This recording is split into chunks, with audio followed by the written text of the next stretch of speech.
Good morning, good evening, good afternoon, ladies and gentlemen, citizens of YouTube. This is Pastor Dowell. Well, I had a few people as of lately challenge me and my knowledge as far as what do I know about Christianity. And they tell me that my representation or my application or delivery in what I call truth, that's how they put it. Not that I personally think that they're going to actually do any research, but they tell me that I don't know what I'm talking about, much less I probably don't even know what the definition of pagan means. So I'm here just for a moment to not only let you know that not only do I know what I'm talking about, but all I ask is change is painful, and that's the reason why people are so reluctant to do it. It costs a lot to do it, whether it be social, mental, or economic. You have to admit that whatever you believe or the course of life that you have chosen thus far hasn't been good enough. It's been wrong. As a matter of fact, it's not so necessarily much as wrong as if what you're doing is you're maturing and improving on your knowledge and wisdom.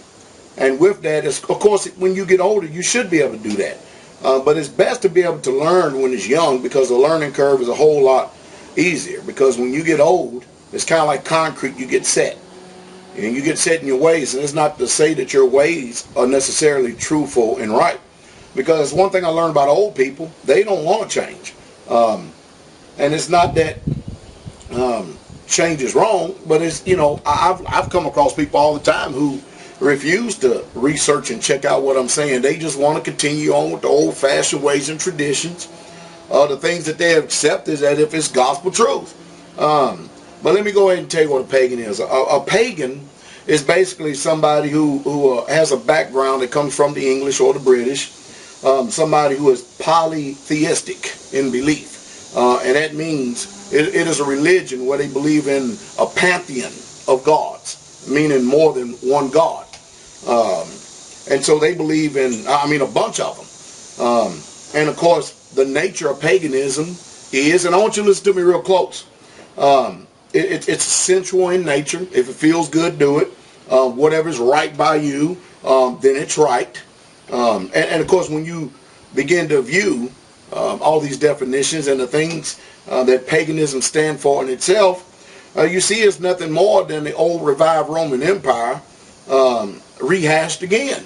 And that's what Christianity is. After all, is not the father of Christianity Constantine, the Roman emperor, who incorporated heathenism and paganism with Christianity in itself? So, and then they go on to ask me what I say, well, if we use terms like that, then I'm monotheistic, if I can use that term, meaning I only believe that there's one. I don't believe that there's three of them sitting up in the throne. I don't think there's three of them controlling the whole universe. As a matter of fact, I'm pretty much sure of that, using the same documents that you use. But yet and still, I believe that, and believing in the faith that there's only one, because the scriptures clearly tell us about a prophet, Hear, O Yisrael, Yahweh Elohim is one. He is one Yahweh, and that's it.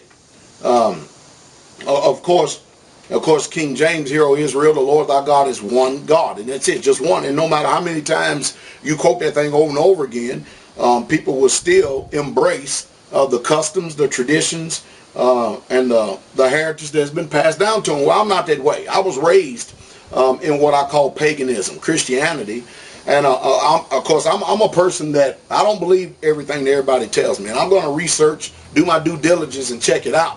I don't care if my mom and daddy told me, I'm still going to check it out, because I've got one life to live, one soul, and that's it. And so do you.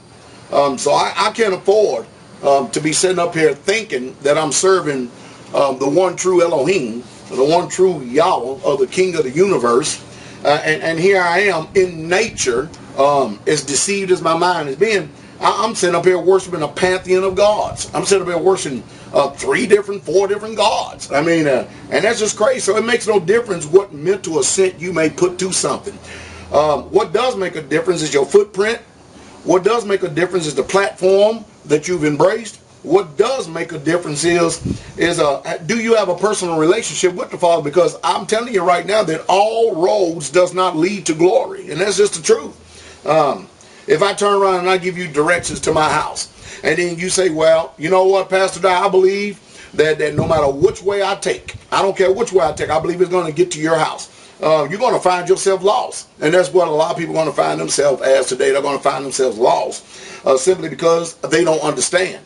Of course, it's none of my business. You have to understand, I'm not the Holy Spirit. I'm not the one that people have issues with. People think when they disagree with me that they have issues with me, but you know, a lot of your cares and concerns, it actually rests between you and your Creator.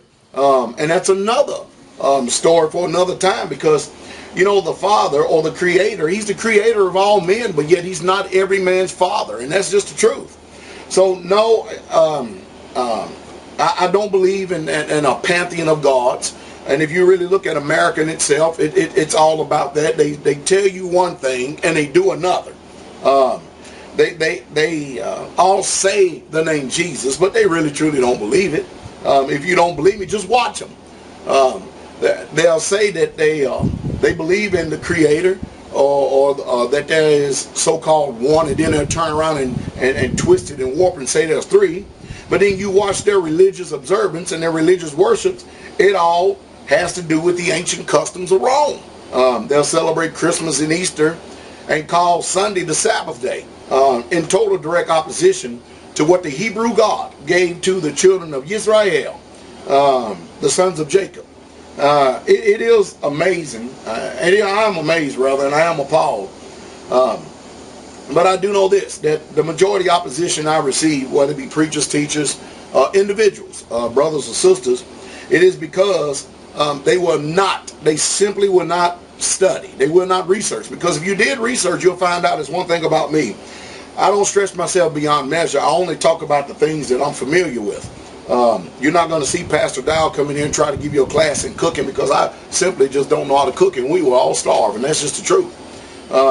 So I don't stretch myself beyond that. You don't see me out here trying to give people wisdom, advice, and understanding on how to fix a car as far as mechanics go, because that's not me. I mean, now, you want to talk about laying blocks, framing a house, doing a roof, running electric, and all this other stuff like that, building custom cabinets.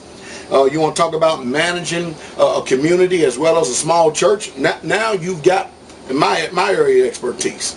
You want to talk about being a scholar in the scriptures. Am I pretty much online? Do I know what I'm talking about when I come to, when it comes to expounding on and explaining the scriptures? Now you're talking about my cup of tea. But anything outside of that, other than what I mentioned, I'm not an expert in. And even as what you will call an expert, there's one thing I've learned. You never stop learning. No matter what you do in life, you never stop learning. If you ever get to the point where you stop learning, you're saying you've already arrived, and therefore you cannot hear and you cannot grow any further. I haven't learned that yet. Matter of fact, I don't. The way I see it and the way things are going, I don't think I'm ever going to get to that point. But, this is Pastor Dowell. I thought I'd just come in here and try to explain to a lot of people who are having a hard time trying to embrace some of the words that I'm saying because of our training. You have to understand, you have been trained and not educated. And so when you hear somebody like me, sure, it's going to stimulate and it's going to shock the senses. I'm telling you, it's going to literally, you're going to have days and weeks that go by once you listen to me that you're not going to have any peace until you go back and revisit it, the things that I mentioned to you. And that's what the Holy Spirit does. See, that's His job. My job is to proclaim, to hurl, to preach, to shout to the rooftop. My job is not to convince you or convict you. I can't do that. That is the job of the Holy Spirit or the Ruach Kadesh.